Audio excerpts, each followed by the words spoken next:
uh, for the other students. So again, this is Success Strategies course.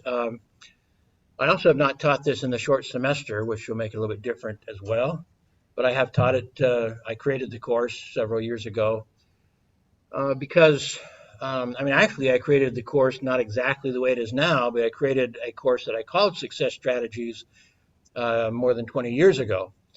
I created it when, was it more than 20 years ago? Yeah, it was more than 20 years ago. I created it when the nuclear reservation close to where I was living um, after the end of the Cold War, particularly with the Soviet Union, they had to lay off a lot of their workers because they weren't making nuclear bombs anymore, which is a good thing for the world, but not necessarily a good thing for the workers.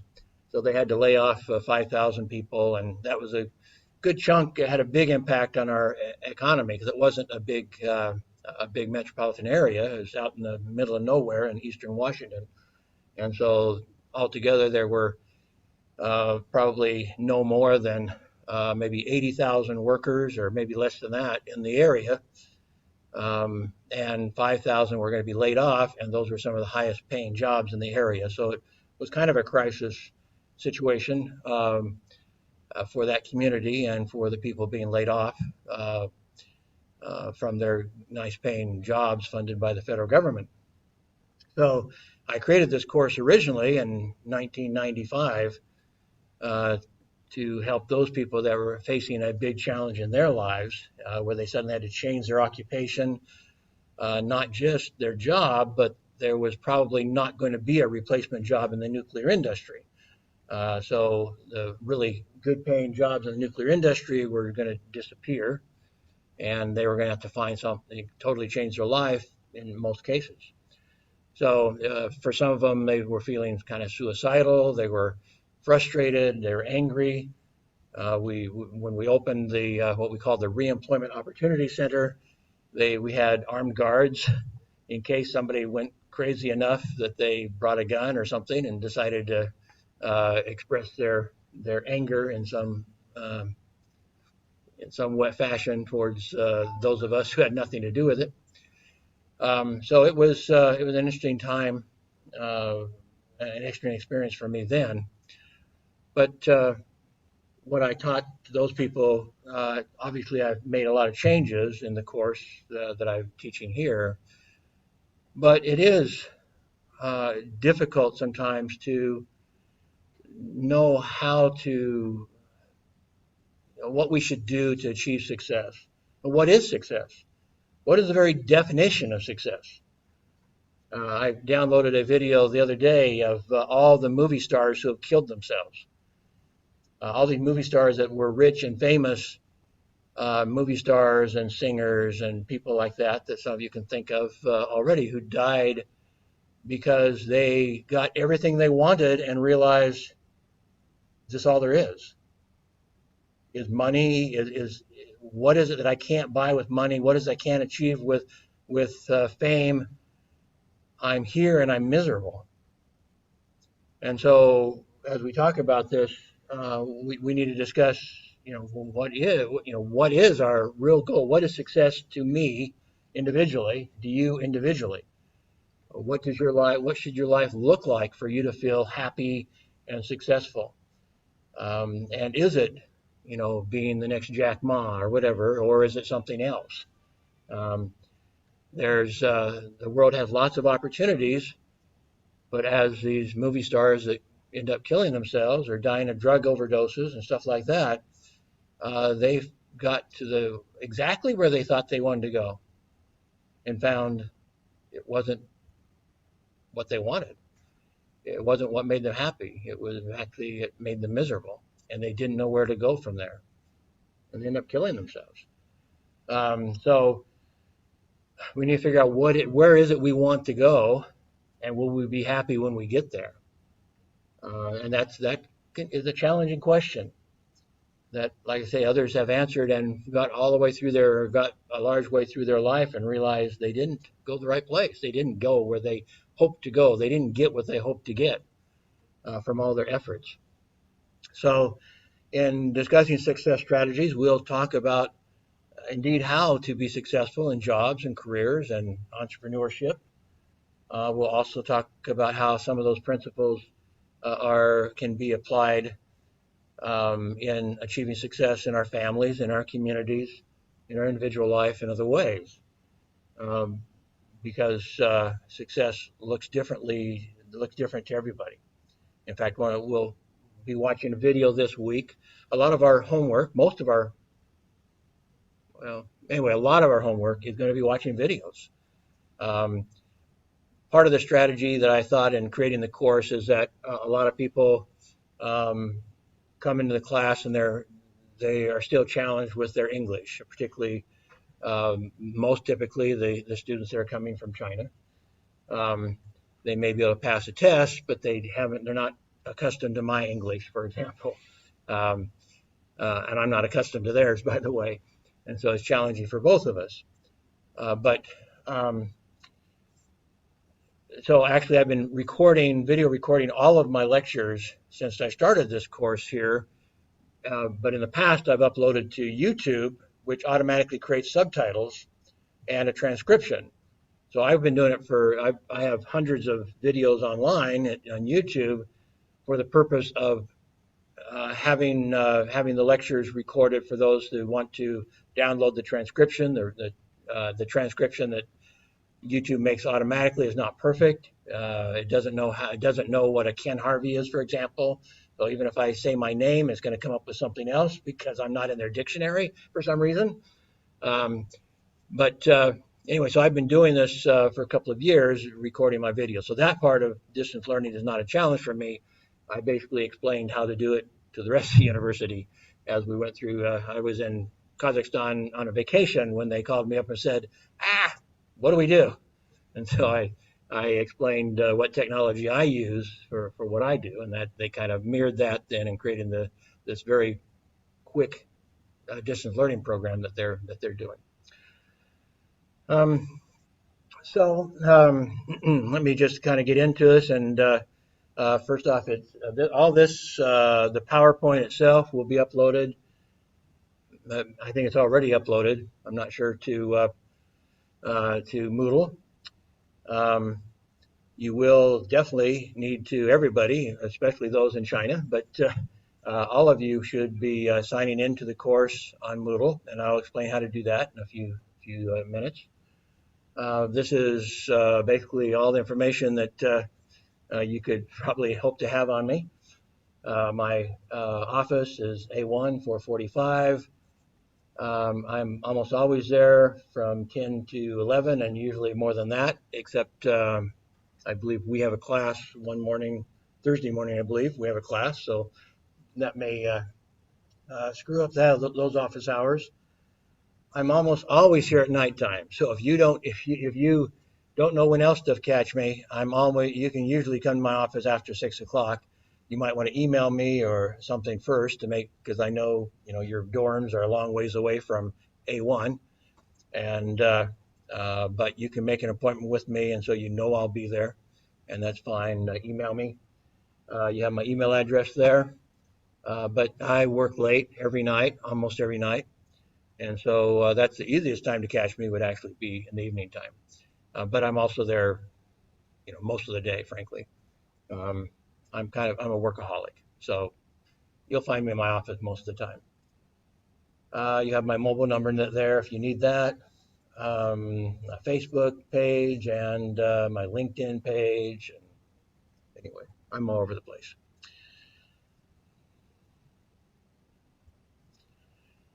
Just right off the bat, these are the videos that you'll watch this week, but some of these we will watch in class. I try not to give you, when I say, I will sometimes say a week when I really mean one class, since we're doing the equivalent of we're doing 3 weeks in 1 week with our 5 week semester. So excuse me if I say a week when I really mean 2 days between classes. So you do need to have some self-discipline in this class and in any class you're taking during this 5 week session. I actually like short terms because it means I have fewer classes when I was your age and beyond.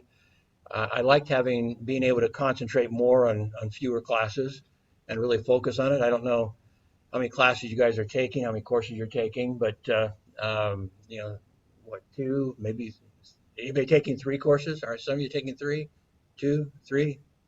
Okay. Anyway, the fewer courses, the more you can focus on courses. To me, has always been easier. I've always enjoyed that more. So, um, but nonetheless, you need to have some self-discipline, and we'll go over. I'm probably not going to go a lot into the syllabus today. I'm going to go ahead and wait one day, one class, just in case there's some more showing up late. So I'll kind of give you a feel for it today, but I'll go into the detail on Tuesday as to what your assignments will be and stuff. I can kind of overview it in case some of you are checking out and might decide to go to a different course or something. I will do a quick overview, but not go into detail today. So anyway, we will watch some of these videos in class and talk about them. I think the top two there are the longer ones, and so those ones will be your homework before, so that's not really that much, 28 minutes. Typically, though, you'll have more like an hour worth of videos to watch out of class, and then a little bit of writing to do, and some preparation for a short quiz, and take the short quiz. So typically, you should have, well, the international standard is supposed to be 2 hours out of class for every hour in class. But in this, especially general education courses here at Xiamen, they kind of encourage us to keep it lower than that. But it will mean probably close to 2 hours out of class and 2 hours for every 2 hours in class. So if you're going to, you can do it today or you can do it tomorrow, but before the next class, you should plan to put in about 2 hours worth of work. And I'll explain what you'll be doing. And part of it is just watching videos. These videos can be found. In fact, here are the links if you want to watch them in YouTube. If you watch them in YouTube, you can turn on the subtitles. So if you are struggling with English, you can watch the subtitles. The ones that more often struggle with the English are those that are not here, and they can't access YouTube. So that strategy is kind of out the window right now. So, but nonetheless, if you watch them on YouTube, you can turn on the subtitles. If you would choose to, it may help. But otherwise, I'm going to be uploading these. All of these will be uploaded to Moodle also, so that the Chinese students can access them. So I want to explain, give you a little bit of my background and my approach to education. First off, formality. I'm not very formal. I don't care if you just call me Ken. That's, by the way, my given name, not my family name. My family name is Harvey. I consider myself more a professional than a professor, even though I've been a professor over 20 years. I've been a professional journalist and been in marketing and public relations and so forth. Been a professional communications for most of my life and overlapping a lot, which I'll show you in just a second. Because I am a workaholic, so very frequently I'm doing two jobs at once. So, for example, I was an editor at a daily newspaper and at the same time running the journalism program for a local college. So during those times, I was both doing, adding to my education CV and also adding to my professional background. But I consider myself more professional. And so I try to do things that are very practical, that would be a benefit to a professional. And so I hope that this class will be not just something you get out of the way because you have to take some general education courses, but something that will be practical for you in applying in your lives, both professional lives and in your personal lives. Much of what we talk about will be applicable in both realms. So you can call me Dr. Ken, Dr. Harvey, Prof. Ken. A lot of people call me Professor Ken or Prof. Ken. I am a full professor. Or you can just call me Ken. I don't care. If I were working at a newspaper, And I said, somebody calls me Ken or whatever. I say, I'm Dr. Ken. They would probably throw me out a window or something. In the profession, you don't put up with formalities, especially in America. America is not a formal country. We kind of make fun of people who are proud of their titles, and so I'm not one who am stuck on titles by any means. So as I said, with a lot of overlap, I have 25 years worth of experience as a reporter, editor, and publisher. 20 years, more than 20 years in higher education, 15 years in marketing and PR, 4 years as a government official, 20 years in web creation and management. And I'll suggest I'm 100 years old, and I'm not quite that. Getting close, but not quite. Just a quick review. This was a weekly publication I put out. It was kind of a weekly news analysis, news feature uh, publication I used to publish and edit and write. An entertainment newspaper magazine that I owned and still have some ownership interest in. This is an online blog I prepare. I've also been very involved. I didn't put it in my list, but I've been very involved in non-government organizations. I had to create one for myself in order to manage a government contract. And so when I went to Kazakhstan, I a U.S. Peace Corps worker came to me about my second year there, I think, and she felt like the workers in the non-government organizations, what we call an American nonprofit organizations, that are involved in what we call civil development and basically doing good things in society. That those people were getting their funds from international organizations, and the international organizations were ignoring them when it came to developing goals and strategies, and that she felt like they should not be ignored, that these people on the front lines who are dealing with people every day understood the problems better and should be more involved in determining the course of action in helping the society. Anyway, that was her feeling, and so she wanted to have a conference and invite people to come, and that together we would co-author a book, and that it would give people on the front lines of civil development an opportunity to express their thoughts. And I thought about this, and I said, I think you have a good idea, but I'm not going to do it if we only do it for 1 year. I mean, I know you're going home. She was a volunteer, so she was her 2 year volunteer service was ending soon. I said, I know you're going home, but our approach to this, I want it to be forever. I think it's too good of an idea to just do one time. And if we're going to do it once, let's find the people to support this idea, and let's do it. Let's plan on doing it forever. It may not work out. We may not have the money, but let's do it. Let's plan on making this a forever project. So that's what we did. The first year, the grant, she brought a grant from the U.S. Peace Corps for $10,000. And so we were going to, we could do it small if we needed to. So we started with that. Well, that was more than 10 years ago and $10 million ago. This project now covers all of Central Asia, includes our yearly conference, includes a yearly book on the best practices of civil development, and includes now an online curriculum. So it's kind of it's kind of an example of what I'm going to challenge you, how I'm going to challenge you to think. This is, think about how you can touch people's lives and don't shortchange yourself. Be the proactive person who will say, sounds like a good idea, let's go after it, and then amplify it even if you can. And so that's one of my experiences. So I'm still involved with this, even though I'm no longer living in Kazakhstan. Every year they have me co-author or co-edit the book, and they typically have me do a video if I can't go in person, I make a presentation with video at their annual conference and involved in other ways.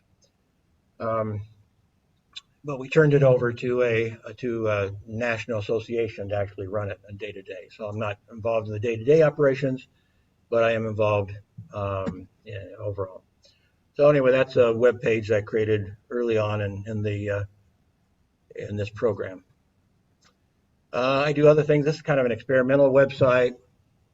I went to a conference where they were upset that I don't know if you know what public TV is, if they refer to it here, but public TV is typically either government funded or nonprofit funded, and it typically includes programming that wouldn't run on commercial TV. It's not going to be profitable, but it's of benefit to society. So anyway, at this conference I went to, they were complaining that a lot of the grants that public TV depended on were disappearing. And so I was on a panel and I said, you guys are looking at the half full cup instead of the half empty cup rather than the half full cup here. Because we actually have the opportunity in public TV to make this the golden age of public TV.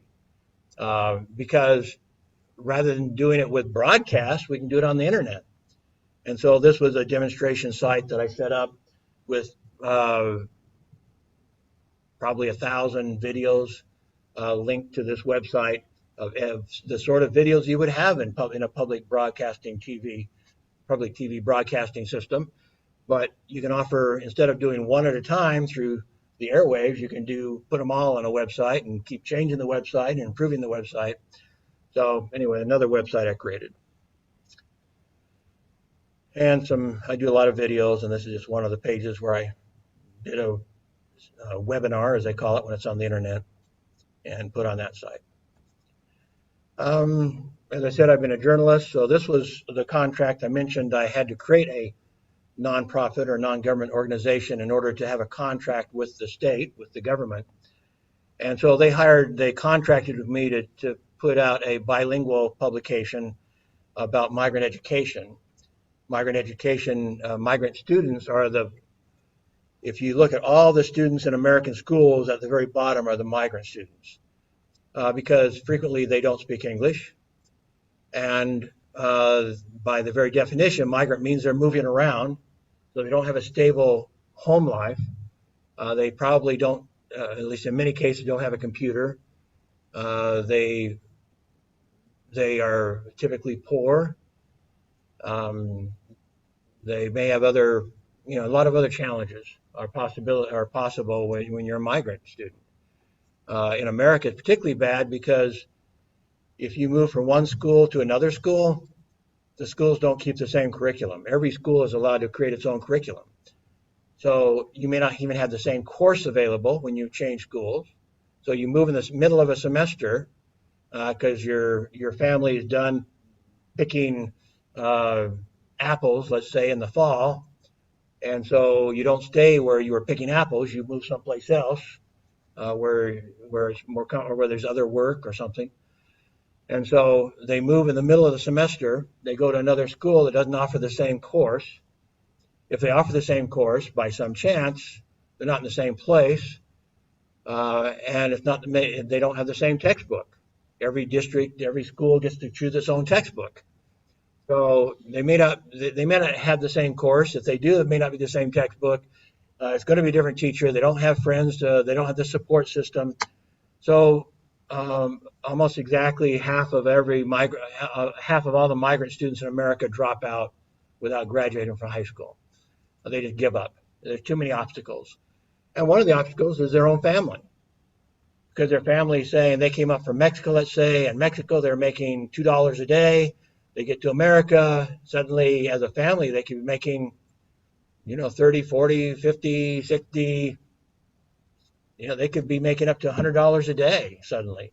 So they go from making $2 a day in Mexico to making $100 a day as a family in America. Now suddenly they feel rich.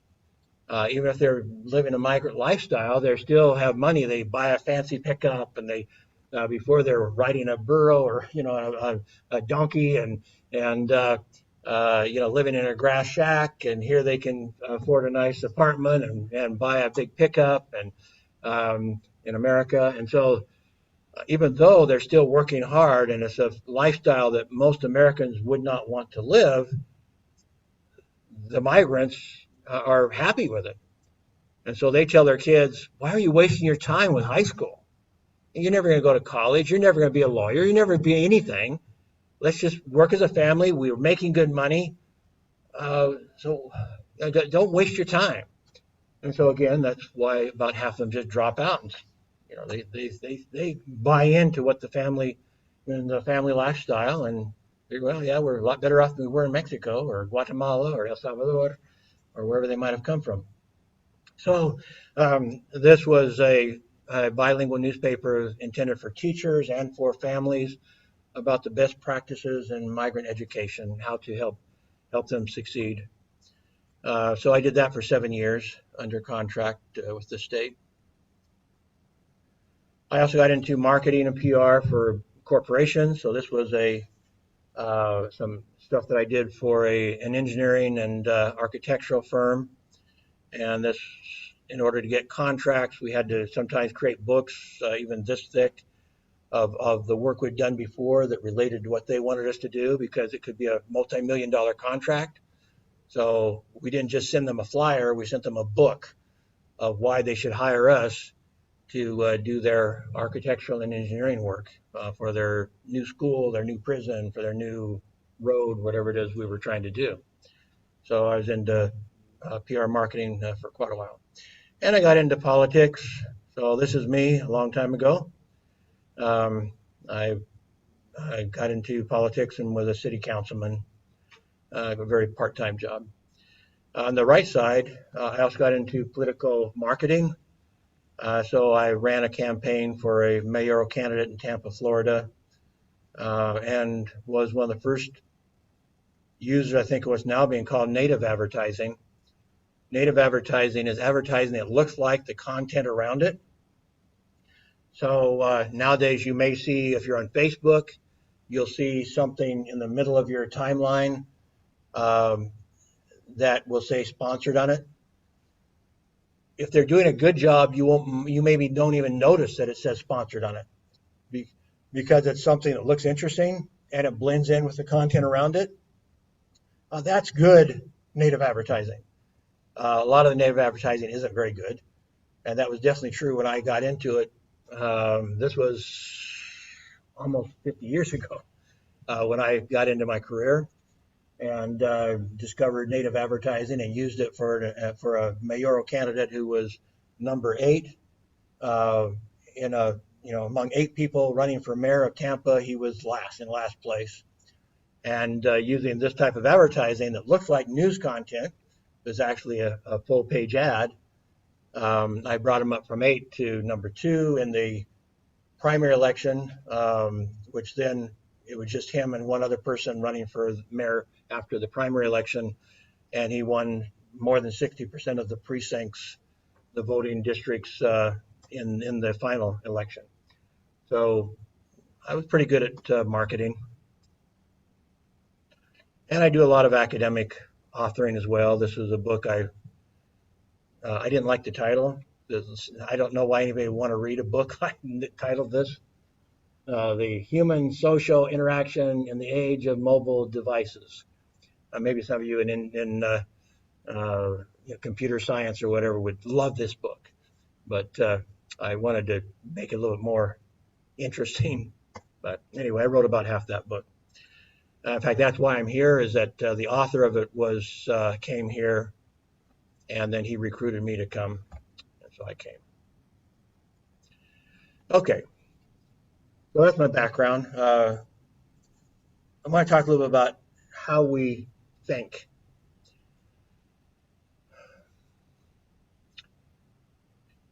There's a great book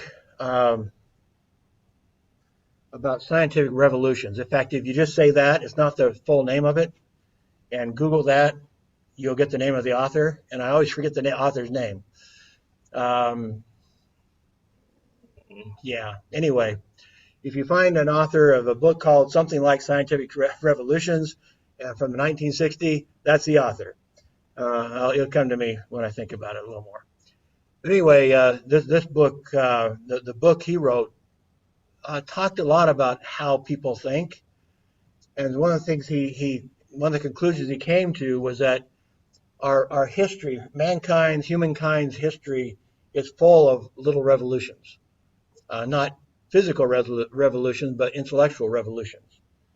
For example, um, at the time of Columbus, the general thought was that the world was flat, and so a lot of people were not going to sail to the west because they figured that that's it was going to drop off somewhere towards the west. And so they learned by then that you could go around Africa and go to China and so forth. They knew that, but they didn't think you better go west or too far to the east because there was a place where the world ended. Well, I think we have a pretty good idea that's not true anymore, but it took a scientific revolution to overthrow that idea. There was the idea that the Earth, until relatively recently in mankind's history, people thought the Earth was the center of the universe. Well, we have kind of realized that's not true either.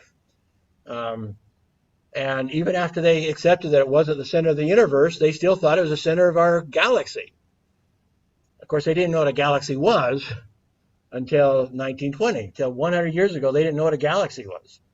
They were looking out there in their best telescopes, seeing something blurry out there, and they thought there were those blurry little spots were more than one star, but they thought maybe a few stars, and so they called them island universes because they still, exactly 100 years ago, they were still arguing about whether our galaxy was basically the whole universe. So anyway, our our world has undergone many scientific revolutions. But one of the things that yeah, I'll come to his name one of these days. Anyway, one of the things he concluded was most scientific revolutions are by young people. That by the very nature of the way our brains are built, it becomes harder and harder for us to accept new ideas. Um, and so this picture, I think they still make these, but you probably have never seen one. This is called an erector set. When I was a kid, this was very popular. This was before Legos. Now these have been kind of replaced by Legos, but the idea was that you had little pieces of metal and you could put those together and you'd have a nut and a bolt, or I mean, a bolt and a yeah, nut, and you would screw these pieces of metal together and build Eiffel Towers or whatever. And they even made it so that you could make, uh, you know, uh, Ferris wheels, and they'd have little engines. You could make little cars and stuff, but you'd have to figure it out on your own. They might give you some tips on how to do it, but they'd give you a bunch of pieces of metal and say, "Here, put this together." Um, I compare the way our brains work to the Rector set.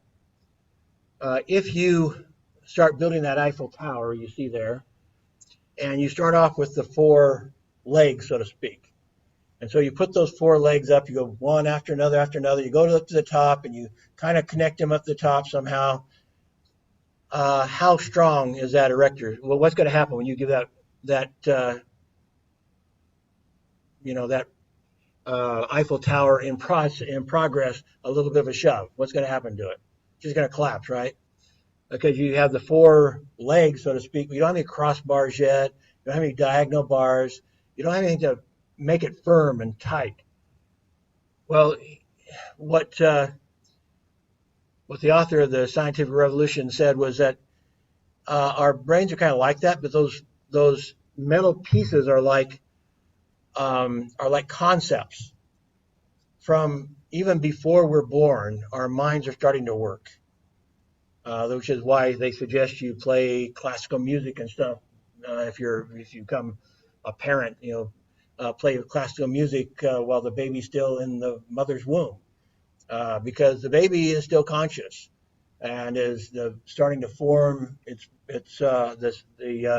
all the connections, the neurons within the brain.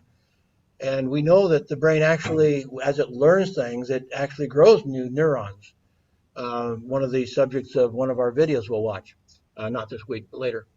Uh, and so, so in a sense, the concepts that we learn are kind of like those pieces of metal that put together this Eiffel Tower. At first, it's like having those four legs but no crossbars, and so it's very, very flexible. In fact, so flexible it can fall apart very easily. And then you start putting a few crossbars in, and it gets a little firmer. Then some diagonal bars between the legs of that, and pretty soon it's very rigid. Now, if you give it a push, the whole thing's going to collapse. It's not going to just be a piece of it. The whole thing has to collapse because it's so rigidly tied together. And so it's important that we understand how our minds work, in part to fight this a little bit, to consciously fight having rigid thinking, because that's why scientific revolutions are typically not led by old people.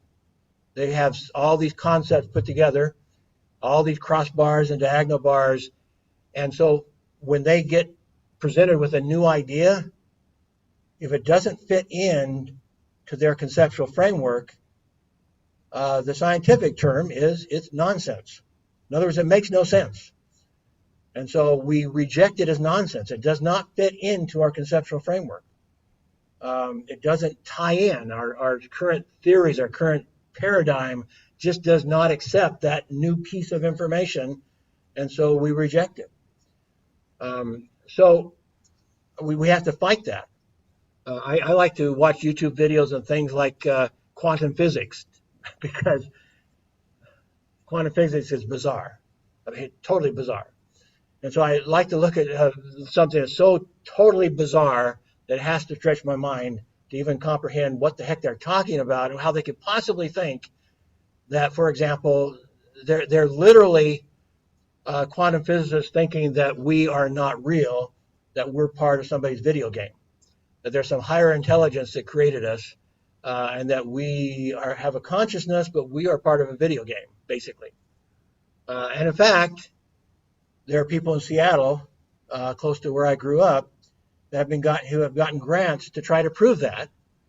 And what they're trying to prove is that this higher being, they don't want to call him God because they don't want to be seen as religious fanatics, but this higher being from another higher society, whatever, could not have created programming that was infinite. In other words, in every computer game you have, there's a stopping point. It can't allow you to go on forever because programming is not infinite.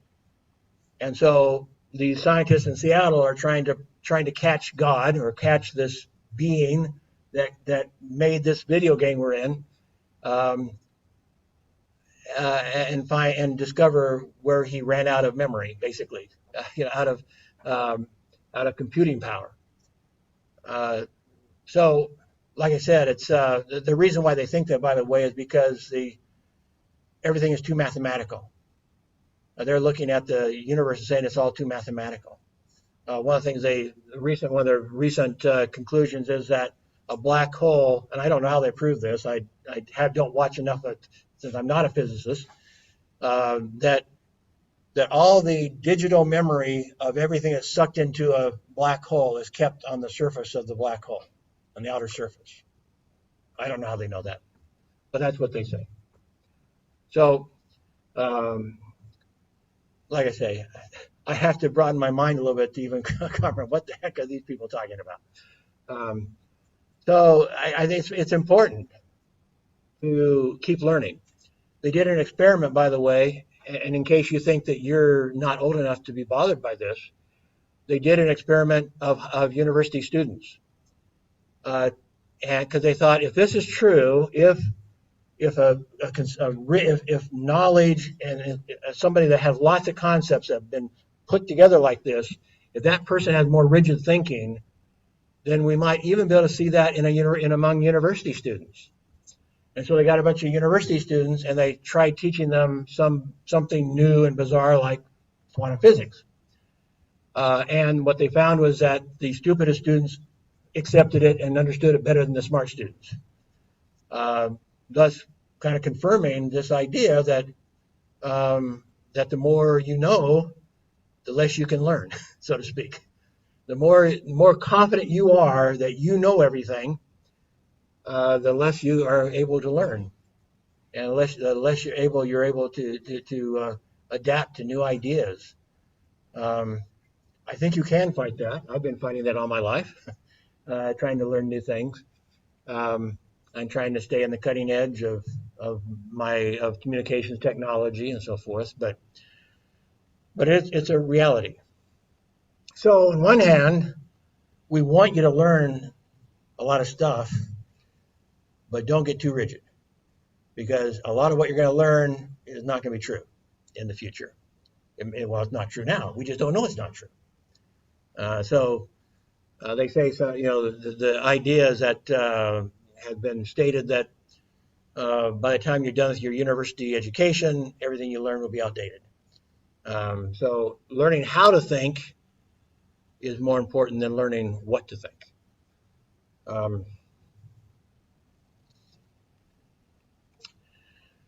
One of the ideas here in learning that I do believe in is the idea of being more involved. And so in the past, I've had students do student presentations and stuff. I'm not going to have you do that this semester because it's hard to do with half of our students not here. So we're going to skip that, and that changes the nature of our program a little bit because I like to have you more involved. But what is still true is that the main activity of this class will be writing, but you will not be graded on how well you write, as long as what you write makes sense and it shows thought.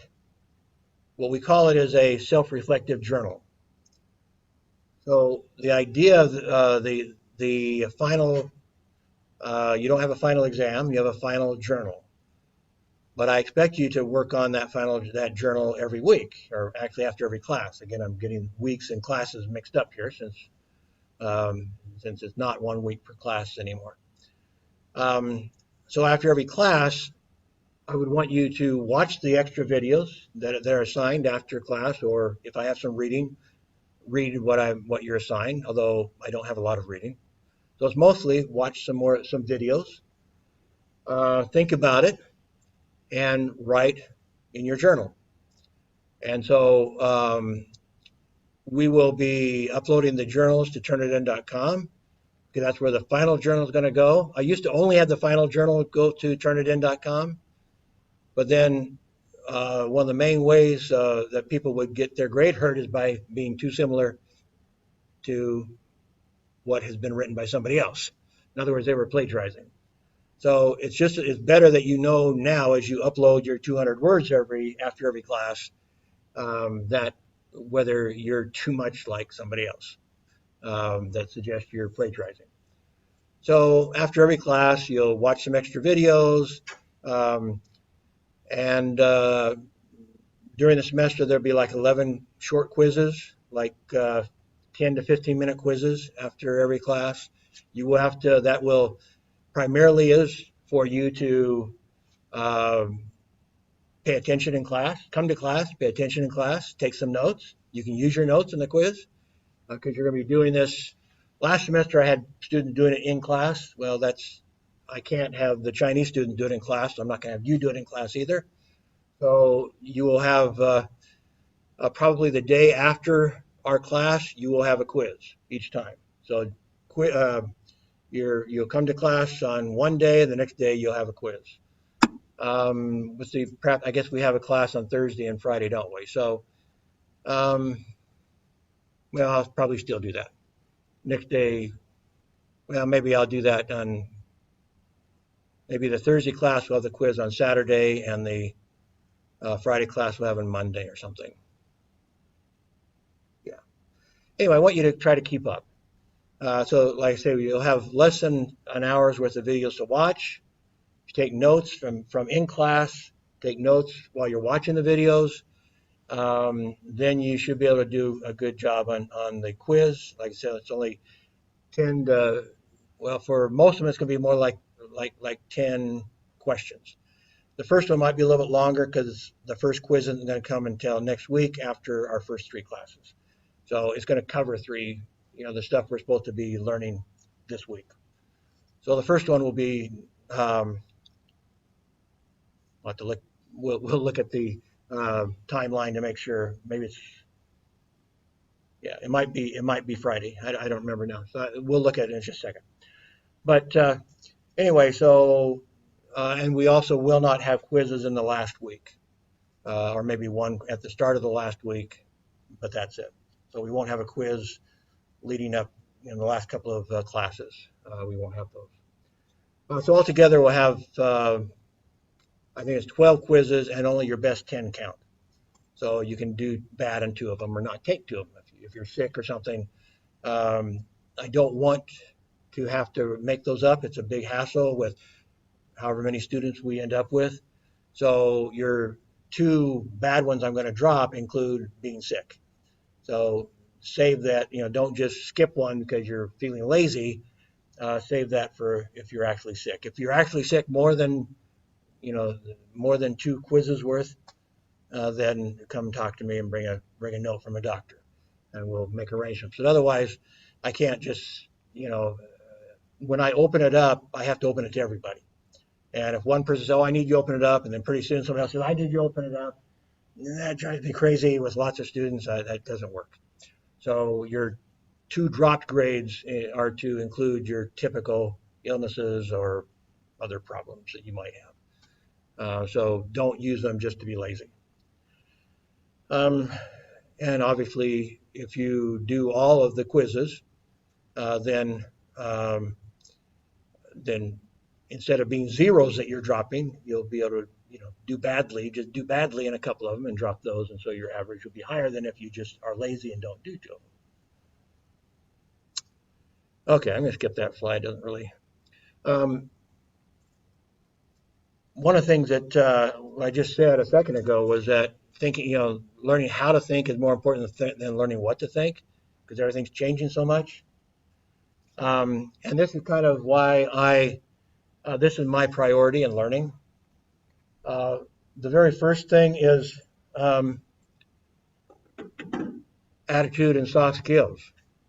And by the way, that's what a survey of employers says, is that most of what they make their final decision on in who to hire has to do with soft skills and attitude. It's not about not the GPA at all, or hardly at all.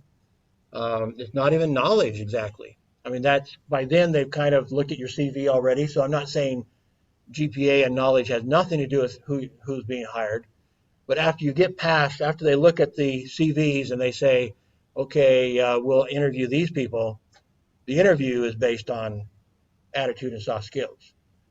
And so to actually get in the door and get hired, it's important to be a team player, to know how to communicate, and so forth. And that's a lot of how we built this class. The primary textbook, which we're mostly going to watch videos for, but you do have an abbreviated form of the textbook on Moodle if you want to read it, is The 7 Habits of Highly Effective People, which is, some people call it one of the top two most important business management books of the 20th century. It's won a number of awards. It's like 40 million copies have been published in about 40 different languages. I'm sure that it's available in whatever your favorite language is. So it's a very famous book. What happened that I graduated from the university where the author of that, Stephen Covey, worked. and where he was working when he wrote the book. I also had a chance to meet him not there, but I actually met him in Kazakhstan. He came to Almaty, Kazakhstan to do a seminar, and business people in Almaty, Kazakhstan paid $3,000 a piece to attend his seminar. And one of the videos refers to in 1 year, his company made $500 million sharing his ideas. So, a lot of presidents and prime ministers and people like that have brought him in to consult with them and how to be more successful. And so this is something that's worth learning. And I think it encompasses most of the soft skills that employers are looking for. So if you really learn how to apply the 7 habits of highly effective people, you learn the soft skills that will get you hired. And so that's important to understand.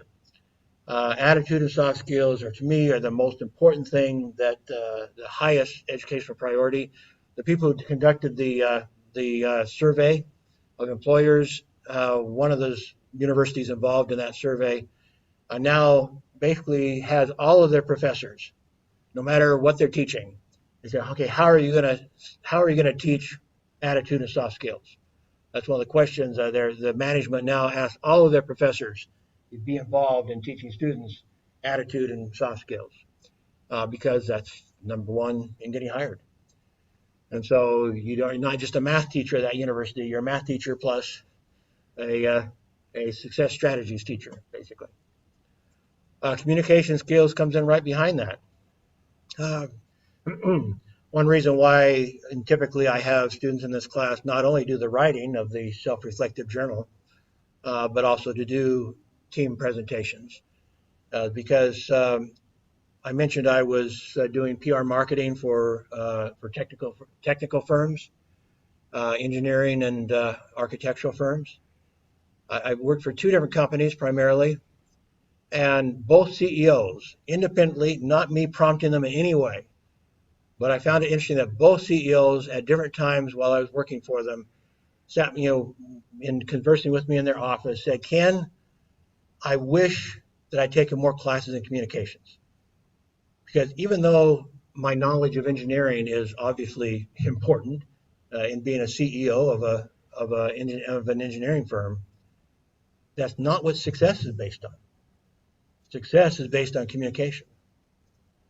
In other words, you have to not just come up with good ideas, you have to express those good ideas. You have to be able to sell those good ideas to somebody within your company or to the customer of your company, whatever else. Communication is what differs from that genius that's locked in his room all the time, working on his computer, and the CEO who's making 10 times as much. Because the CEO, in both of these cases, they were very good communicators. But even though they were good communicators, and that's why they were the CEOs of their companies, they themselves realized they could have been more successful if they had taken more communication classes. So communications, do not underrate that, and do not avoid it. Some of you don't want to take classes that require you to write, don't want to take classes that require you to speak. It's interesting. Just like I usually do for this course, in Kazakhstan, I always, in every course I taught, pretty much I had students do presentations. And some of the most successful students I had are now professional presenters. And they think, and many of them, more than just the ones that are doing it professionally, many of them had told me that they thanked me for having them, teaching them how to do presentations, because that became so important in their life. So even though I never taught a speech class, I always taught speech. I always taught my students how to do presentations because it's so important in succeeding in life, how to communicate effectively. And so again, I have on my website like 20 letters from some of the top students I taught in Kazakhstan, and a number of them refer to learning how to do presentations. And anyway, so it's important. Computer and other skills of that and the technical skills are important. And so those of you that say, oh, I hate communications, but I'm good at computers, that's important too. And I teach that also to journalism students. Uh, the technology of communications is vital for journalism students to accept and to learn and to stay on top of. That's the only reason I'm still teaching is because I've stayed on top of the technology of communications, because that's changing everything we do in communications has been changed by technology. After Barack Obama was elected president in America in 2008, that's when I was a little bit involved in social media at that point, but he won because of social media. There's no question. His ability to use the internet allowed him. Well, his opponent, John McCain. Uh, John McCain got more donations than any other candidate for president of America ever before, except that at the same time, Barack Obama got twice as much money as he did. Twice as much money. Not quite, but almost twice as much money. McCain had somewhere around $400 million to do his campaign. Obama came in at 800 million, thereabouts. And so he would not have been president if he had not learned how to use the because half of that money came from the internet. That McCain was just getting a little bit of money from the internet, and Obama got flooded with. There are things that went along with it. He was a good communicator anyway, but his ability to communicate on the internet, his ability to reach out to people, his ability to, once people expressed an interest in his campaign, turn them into donors to give them, $10, $20, whatever, towards his campaign. He got a lot of small donations from a lot of people. He was able to communicate with them, say, I need your help. I need you to go out and pass out flyers to your neighbors and stuff like that. So he activated his base, did a lot of things with the help of social media that McCain was not able to do. And so consequently, a lot of my research since 2008 has been on marketing. And so even though I'm not a marketing director, I'm not a marketing professor, as a newspaper publisher, I'm seeing America's newspapers fail. I used to work for one of the largest newspaper chains in America called McClatchy. Just in the last couple of weeks, they filed for bankruptcy, which didn't really surprise me because I actually predicted it about 17 years ago. They bought out another company, and I predicted at the time that they were idiots, that technology was changing too fast, and that buying a bunch of legacy traditional newspapers in America was going to kill them.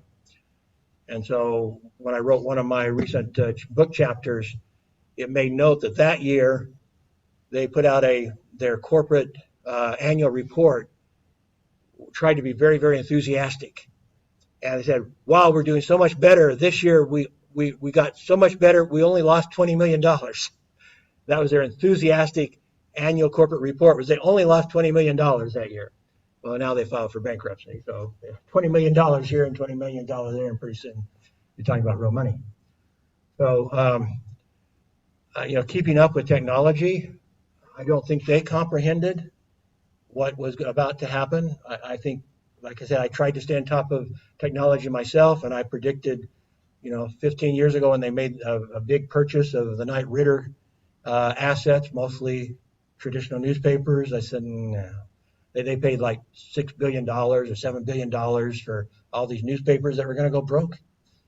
But they thought they were smarter than everybody else. But now they are broke.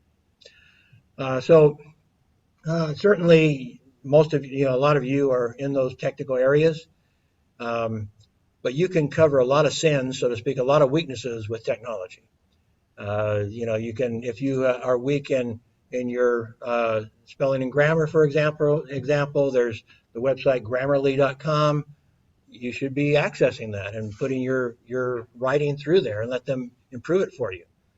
One of the reasons why I'm having you upload all of your regular journal entries is that when you upload it to turnitin.com, it doesn't just check for plagiarism. It also gives you a report on your grammar and spelling. And so it tells you, you spelled this wrong, that wrong, and you're able to change it. You're able to correct your mistakes and re-upload it if you want to. If you take the time, if you get it in fairly quickly, and then with the journal reports, you have 1 week to turn it in. So you have a week to prepare your journal entry of just 200 words is not very much. 200, and although most of you would do more than 200 words, and it's possible to get an A and do 200 words per class. But I'd say, well, the trend isn't good to just do the minimum. Let me put it that way. If you do the minimum, your odds of getting an A it's more difficult, just because of the requirements, and we'll go through the requirements later. So it's possible, but hard. So most people, the average person ends up doing 300 words per class instead of 200. So they can cover a little more material, do it a little better, more thoroughly, and that puts them into the range where they have, if they do a good job, they can get an A. There's some, however, that do more than that. I don't put a top limit on it, and so I got one. So if you did 300 words per class, that would be in 15 classes would be 4,500 words. So you may not think you can write a 4,500 word paper, but you will if you do 300 a week, 300 words a week. But I had one student handed in 18,000 words last semester. So that didn't guarantee she got an A, because you can do 18,000 words and bore me to death, and just be garbage or plagiarize or do something stupid that would make it anything but an A. I'm just telling you the extreme, since I don't put a top to it. And she actually did a real good job. She's a very good writer. So, I mean, she got an A because she's a very good writer, and she loved writing. That's why she wrote that much, is that she wrote and wrote and wrote because she enjoyed writing. So, yeah, she got an A. So to me, the very lowest level of education is memory. And yet a lot of what we do at the university is memory oriented. Um, the truth is, in your lifetime, once you graduate from the university, do you think you're going to spend a lot of time memorizing stuff? No, hardly at all, hardly ever.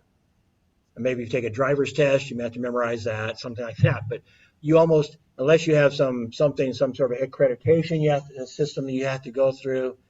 Once you graduate from high school or graduate from the university, unless you go on for a graduate degree and so forth. But once you're out of the university, then your memory days are over. Does that mean you just stay stupid? No. What it means is that you remember everything that you think is important to you. You don't have to sit there and memorize stuff once you're out of university, because you remember what is important. And if you don't remember, you know how to look it up. And so that's the real world. And so the truth is that your GPA really matters very little, except for a scholarship. Maybe if you're on scholarship, then it matters to you now. But I'll get to some slides in a few minutes that show that the average GPA of a millionaire in America is like 2.9. GPA has no correlation with success in life. It just means you have a good memory.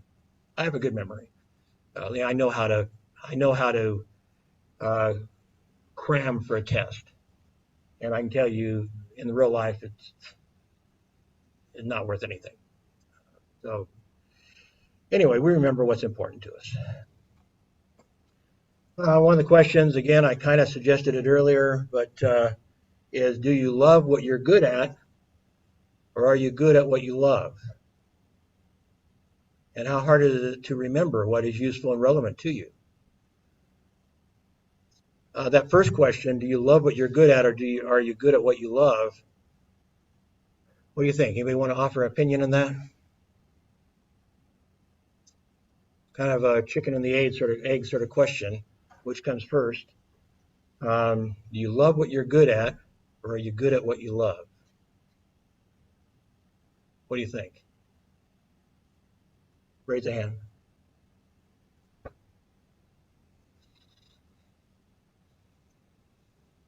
Come on, don't be chicken. Give me an opinion. Do you think there's a right answer to this even? Probably, it may depend a little bit on everybody. There's a little bit of both, right? Wouldn't you agree with that? It's probably a little bit of both. Let me tell you my story, and my story is that in high school, I was a math whiz. But as I got into high school, I decided that's not the way I wanted to try to change the world, was through math. Um, and so I just quit taking math and started going into the social sciences and became what I am, journalist and publisher and professor. Um, Later on, when I prepared for my master's degree, I graduated from with my bachelor's, then I went out into the real world for about 5 years and came back for my master's degree, and it was a master's degree that was quite scientific oriented, research oriented. And I was really scared because I thought, gee, I've been out of school so long, I'm not going to be very good at this. Um, and then I took a research class that involved a lot of statistics, and I was really cramming hard because I wanted I was on fellowship, I wanted to keep my scholarship, I wanted to keep my work study fellowship at the university, and by then I by then I had a wife and 3 kids, so I had responsibilities. So I worked really hard, and I said I'm pretty good at cramming, and um, I think when somebody really, really wants to get good grades, one of the reasons why that they're successful is they get an adrenaline rush when they have to in order to succeed. So I could work all night to study because I would have that adrenaline rush that I've got to do well in this to keep my fellowship and so forth. Anyway, for the final exam, this was the hardest class I was told in the entire sequence for the master's degree. At the end of the semester, they had the final exam. There were 181 points possible. I got 179, and the next highest was 126. Because it was math and science oriented, I found, I'm still pretty good at this stuff.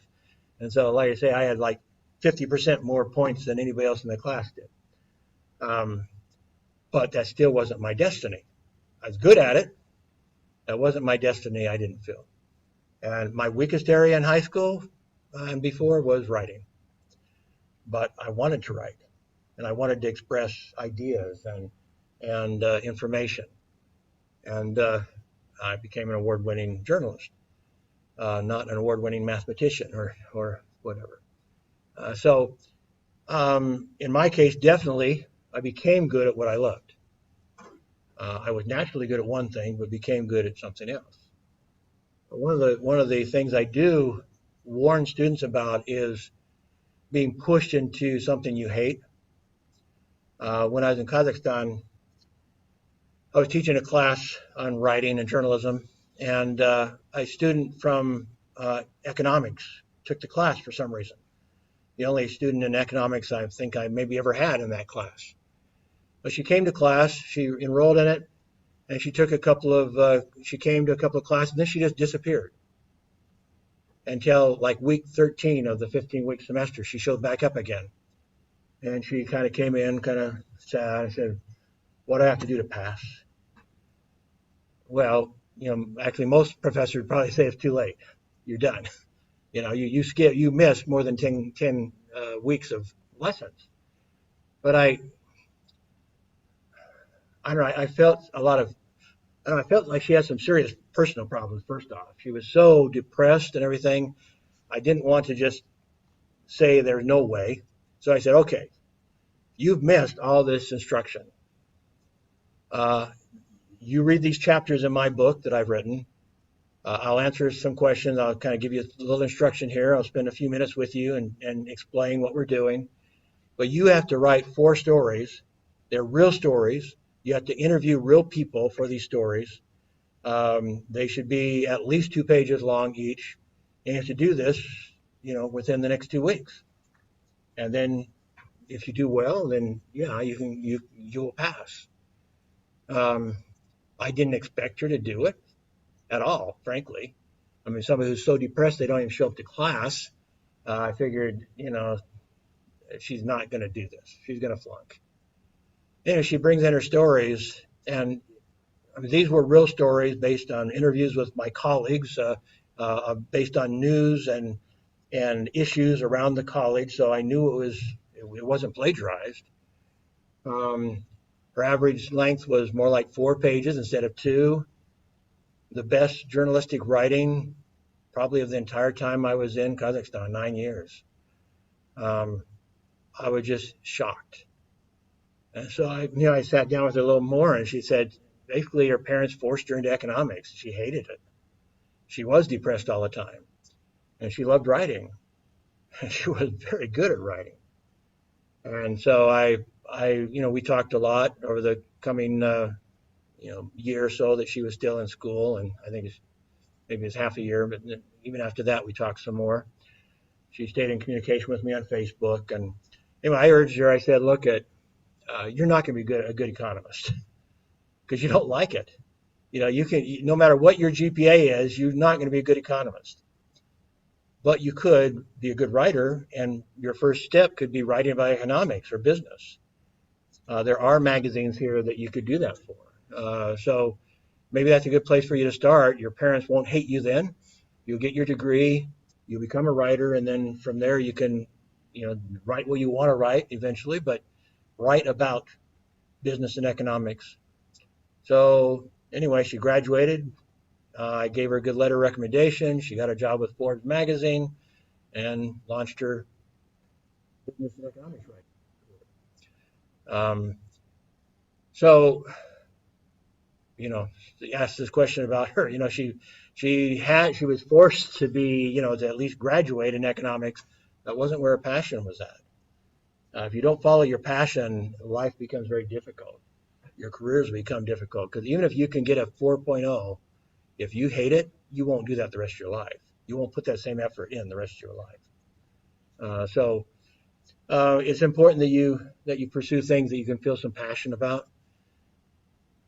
My brother, by the way, he's a example of he is a millionaire, and he did not finish college. He took 1 year of college, I think, maybe 2 years, I can't remember, and then dropped out. Um, and he's actually one that doesn't really do what he really loves that much. But he was quite driven, and he loved money. He loved being successful, and he's a good salesperson. And so his business was built on being a good salesperson. You may have heard the theory of multiple intelligences. The idea that that our brain has little, you might say, pockets of intelligence. And the creator of the idea, whose name also slipping my mind right now, he built his theory on child geniuses and prodigies. And he said if somebody can suddenly become a musical genius, can play Mozart when they're 3 years old or whatever, there's got to be something in that brain that allows them to do that. Or if that 4-year-old is already doing calculus or whatever, and there are some that do that, there's got to be something in their brain that allows them to do that. And so over the years, he came up with the idea there's at least 8 different types of intelligence and maybe as many as 13 types.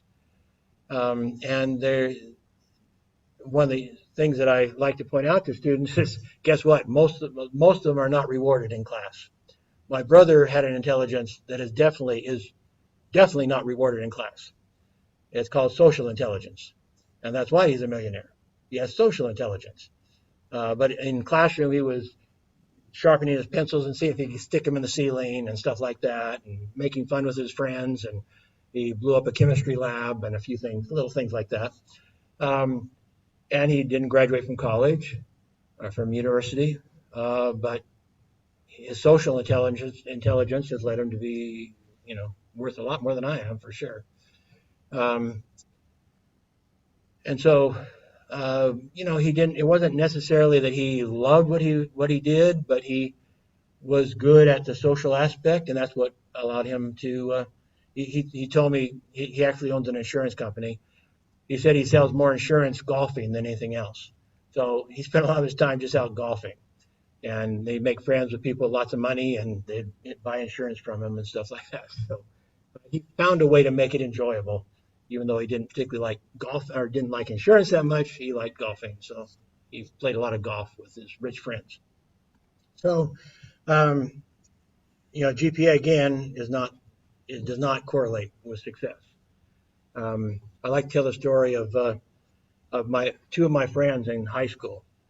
One of them was the smartest. He was the valedictorian of our class. He had a perfect 4.0. I didn't, I always had a good GPA, but I didn't care enough to have a perfect grade. And then the other friend had the worst GPA in our class. I think a lot of times teachers just passed him just to get rid of him. And so whatever he got was good enough for a D. They would give him a D and move him on. He was not a good writer. He wasn't real good with expressing himself at the time. Didn't like things like, didn't like social studies, didn't like languages, stuff like that. He loved mechanics. And so we did in those days still have some vocational sort of courses. He loved those. That would be the only course he would get a good grade in. So they graduated. The smartest kid in our class didn't know what he wanted to do in life. He was looking for meaning in life. And so he became a truck driver for several years and just drove big trucks, semi trucks across the country, back and forth, as he was trying to figure out what he wanted to do in life. The other friend became a mechanic and was working in mechanics. Fast forward, when my smart friend got done driving trucks, he decided he wanted to be a counselor of some sorts and wanted to help people. So he became a prison counselor. So he'd go to where the criminals are at and tried to help them, get ready for a more successful life after they got out of prison. And my dumb friend became a college teacher in mechanics, but he was it was anyway. So I mean, he may have been the dumbest kid in class, but he had a passion for something. He was very good at something. So good enough that he became the instructor at a college for mechanics. So smartest and dumbest. I'm actually more proud, or I feel more strongly towards my dumb friend, in the sense that for 12 years of school, every teacher just about said, Dennis, you're so stupid, you're stupid, you're stupid, you're stupid, you're stupid, you're stupid, you're stupid. And somehow he came out of that experience being told how stupid he was, directly or indirectly, and became a college teacher, college instructor. I don't know how he did that. I don't know how he did that psychologically, to be told he was an idiot all those years and then became a college instructor. I don't know. Okay, so here, as I mentioned, the study of 700 American millionaires. They averaged 2.9 GPA. There's a link there, by the way, if you want to go watch a video about it. So grades aren't any more predictive of life success than rolling dice. So if you are hung up in your GPA, I understand it, if it has to do with keeping a scholarship. And maybe just out of pride. I always had a good GPA. I had a perfect 4.0 in my graduate studies, but in something like high school, 3.83, I think it was, because I don't know, I got bored at one class. So anyway, you can roll dice and be just as predictive. It's hard to. So things like passion is part of attitude, a sense of mission, sense of purpose, positive attitude, a strong work ethic. Because if you have a sense of passion, it's not work. So I'm a workaholic, but it's not work. When I have to do something I don't want to do, then it's work. But as long as it's something I'm passionate about, then it's not work. And so it's easy to be a workaholic. Lifelong learning, as I mentioned, you graduate in economics, you hate economics, lifelong learning today, of all periods of history, lifelong learning is one of the most important principles of education. You have to keep learning if you're going to be good at anything, and to make the transitions that you'll have to make during your lifetime. Lifelong learning is key. Okay, now I thought I changed this. I must have opened the wrong PowerPoint. Okay, it's no longer, the key is not 2019, it's 2020, because it is 2020. So I will change this for putting up on the internet. But the pass key for this class for getting into Moodle is Success 2020.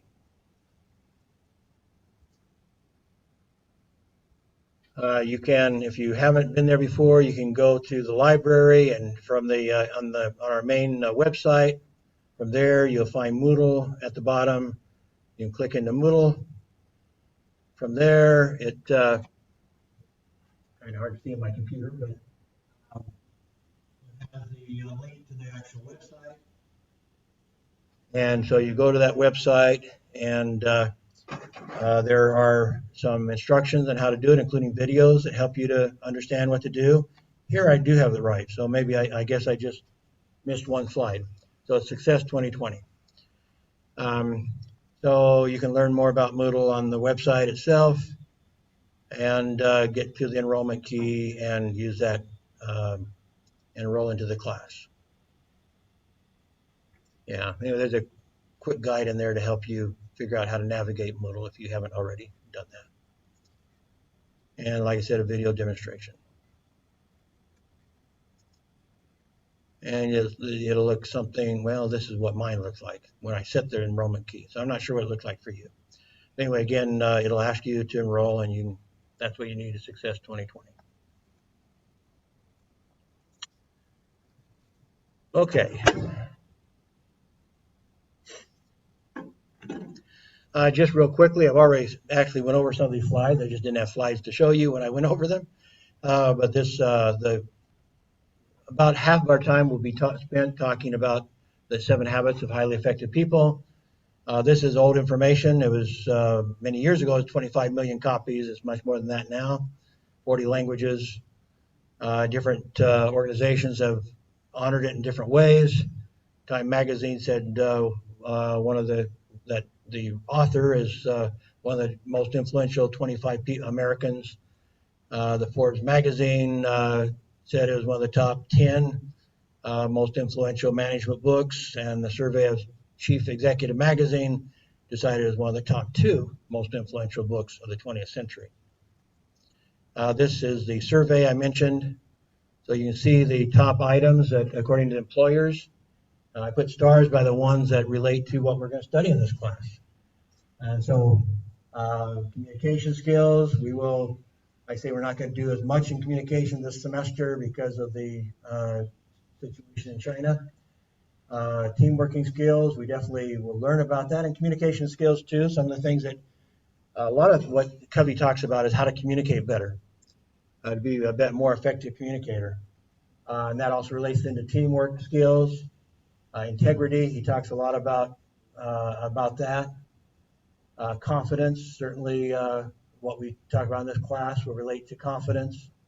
How to build your character and personality. Planning and organizational skills, we'll be talking about that. And we'll be talking about analysis, decision-making skills. So about 7 of the top 10 things that employers say are important when they hire somebody, we will be talking about in this class. So it could be of value to you sometime in the future.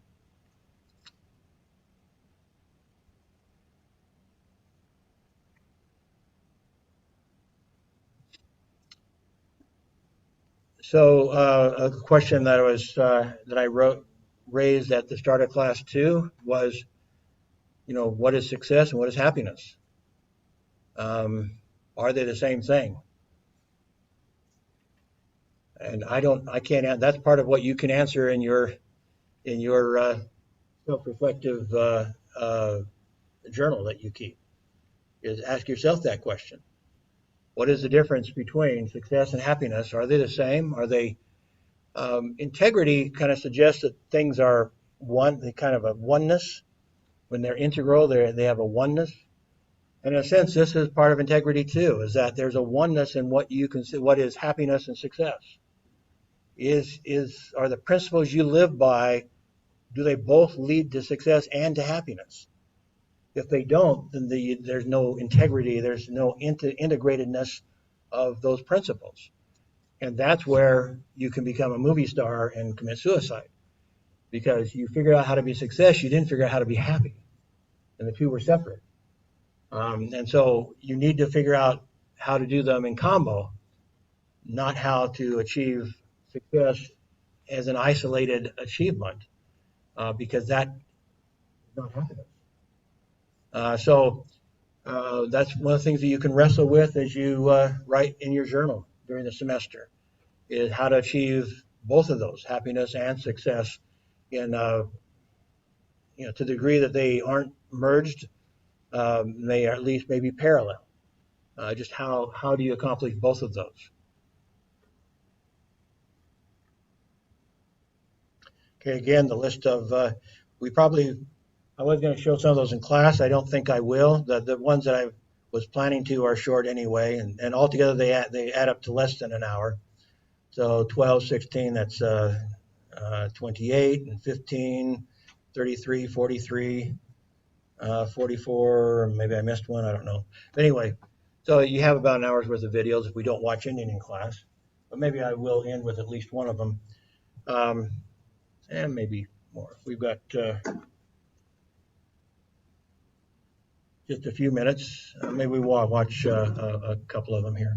He started his business with $20,000 that his wife and his friend helped him raise. He's the first mainline China entrepreneur to be featured on the cover of Forbes magazine. He's the richest man in China and the 18th richest man in the world, with an estimated fortune of $29.7 billion.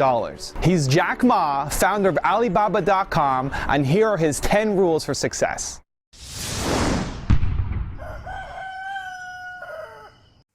When I graduate from universities, and before I, for 3 years I tried to fill in the universities. So I applied jobs for 30 times, got rejected. I went for a police, they said, no, you're not good. I went to even the KFC. When KFC come to China, come to my city, 24 people went for the job. 23 people were accepted. I was the only one guy. And we went for police. 5 people, 4 of them accepted. I was the only guy that I received it. So to me, being turned down, rejected. Oh, by the way, I told you that I applied for Harvard for 10 times, rejected. I know I'll be rejected. I just want to say that. Yeah, sorry now. 10 times you wrote them and said, I'd like to come to Harvard. Yeah. And then I told myself, someday I should go teach there, maybe. We have a secret code for Alibaba success. Just like Open Sesame is the secret code for Alibaba, the secret code for everybody is keep your dream alive, because it might come true someday. This is what the secret code is. What do you think your core competence is? Our core is culture. It's not the technology. I think technology is a tool. The core competence of our companies, we have 20,000. We grow from 18 people to now 20,000 young people. And we focus a lot on the value and the mission and making sure the culture, everybody work for helping others instead of just making money. Mm-hmm. People don't like it. So many people I talked to at that time for Alipay, they say, this is the stupidest idea you have ever got. But I say, I don't know the stupid or clever, as long as people use it. Now we have 800 million people using this Alipay. I learned a lot of things from movies. I learned how to make a speech from the movie called Bodyguard, Whitney Houston. When she sings the songs, I look at her, wow, that's the way that you make a speech, because I never know how to make speech, because I'm not an actor. But when I saw the movie, I say, wow, if you sing from your heart, if you sing naturally, if you are yourself. So I realized. And I learned a lot from the movies, even learned from the Godfathers. I learned, my favorite movie is Forrest Gump, These are the things I learned so much. And we discuss about the muse, the inspirations we got from movies. What kinds of business ideas have you said no to? I'm saying no to a lot of ideas because as a CEO, I have to say no to opportunities. Because if I say yes, I probably get 5,000 opportunities every day. But whether yes or no, everything based on the mission that we're helping doing business easier. If it's on that, we will consider. If somebody coming and saying, we will, have this deal, we'll make a lot of money, I'm not interested. Why did you call it Alibaba? Alibaba? Well, when I started, I think internet is global. We should have a global name. And a name that, interesting, like at that time, the best name is Yahoo. Right, so I've been thinking for many days, suddenly think Alibaba is a good name. So I happened to be in San Francisco that day. I have a lunch and the waitress come. I asked her, do you know about Alibaba?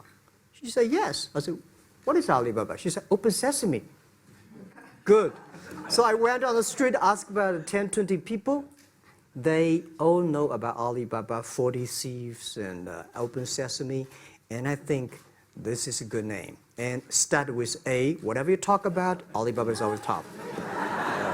We believe the Coke company different from the Wall Street. We believe customer number 1, employee number 2, shareholder number 3. Customer 1, employee 2, shareholder number 3. 3. Yeah, again, this is my religion. And, it's the customer that pay us the money. It's the employees that drive the innovation. It's the shareholder, and the shareholder always say, I remember the day before we IPO, and a lot of people say, Jack, can I give us the shares? We were long-term shareholders. But when the crisis came, these guys run as soon as, they ran away. They ran away. My people stayed, customers stayed. And I want to tell young people, when most people complain, where's the opportunity is? People start to complain. Some people complain. People start to change themselves, changing others. Where the opportunity is where the complaints are. Where the trouble, where is the opportunity? And I always believe that. 而今天，我想把大家请过来，跟大家共同探讨以后至少5年、10年我们要做的事情。那么阿里巴巴我们将做成怎么样？我想，从黄页的时候我就提过，黄页所要瞄准的对象不是国内展的，而是国际展的。我们所有的竞争对手不在于中国，而在于美国的硅谷。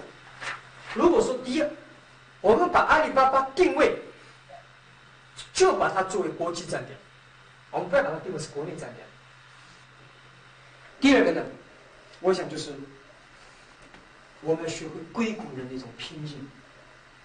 如果说我们是早上8点钟下班，8点钟上班，5点钟下班，这个不是搞高科技啊，这个绝对不是我们阿里巴巴能成功。如果说我们有这种精神，反正我上班了，就是8点钟上班，5点钟下班了 ，OK， 赶紧去其他地方。人家美国人强就强他的硬件，强就强他的系统建设，这方面确实比你糟。但是玩信息玩软的，中国人的脑袋绝不比人家差。我们在座的所有的人的脑袋绝不比任何人差。这就是我们敢跟美国人斗的一些东西，我们绝对敢斗。如果我们是好的 team、好的团队，我们自己知道我们想做什么，我们想干些什么的时候，我相信我们是可以以一当十。我们能够赢政府机构，我们能够赢其他很多的民营企业、大的这种企业的时候，凭的是我们的精神、我们的意识、我们的创新概念，以及我们这种拼劲才能去斗。否则的话，跟他们有什么区别呢？谁都知道，Internet 是个泡沫。我刚才讲的危机感就是 Internet 这个泡沫现在越来，什么时候破？然后呢，把股票掉了，eBay 股票会涨。那么有一天 eBay 股票涨了以后，可能阿里巴巴社区的股票涨，所以不要担心。我觉得 Internet 这个梦不会破，这个泡沫不会破，我们为后面的3、5年所付出的代价是非常惨重。只有这样的惨重的代价，才会赢得我们未来的取得的成功。那么目标是2002年，阿里巴巴上市。Thank you guys for watching. The question of the day for you is, I want to know what kind of rejection you've had to overcome in your life and in your business. If you've had to overcome a lot of rejection, you have a special story to share, I'd love to hear from you if you want to leave a comment below. I made this video on Jack Ma because Jeff Liang asked me to, so if there's a famous entrepreneur that you want me to profile, leave a comment, let me know what you think, and I'll see what I can do. And of course, if you like this video and you want to see more, don't forget to subscribe to the newsletter and the channel. Thank you for watching. Continue to believe. Have an amazing day. And I hope you'll start your day again with me tomorrow with another inspirational video. That reveals a lot about what success is all about, in his passion, not just to succeed, but also his priorities and in his company and so forth. We have a lot that we can learn from Jack Ma. Let me do one other short one before we end. It's not easy. If it was easy, there'd be no Kerry Washington. If it was easy, there'd be no Taraji Henson. If it were easy, there'd be no Octavia Spencer. But not only that, if it were easy, there'd be no Viola Davis. If it were easy, there'd be no Michael T. Williamson, no Stephen McKinley Henderson, no Russell Hornsby. If it were easy, there'd be no Denzel Washington. So, keep working, keep striving, never give up, fall down 7 times, get up 8. Without commitment, you'll never start. But more importantly, without consistency, you'll never finish. Ease is a greater threat to progress than hardship. Ease is a greater threat to progress than hardship. So, keep moving, keep growing, keep learning. See you at work.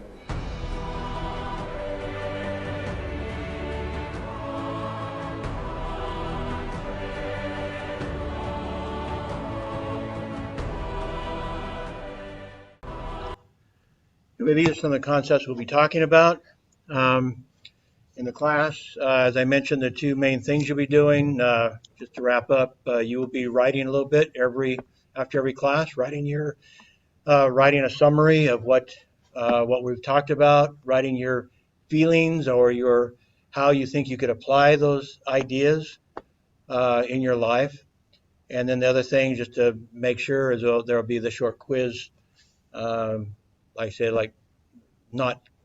there won't be, I don't have the exact date. I forget when I'm scheduling the first one, but it'll be after the first couple of classes. So I can't remember if anyway, we'll talk about that next class. But we'll have some quizzes, just 10 to 15 questions at the most.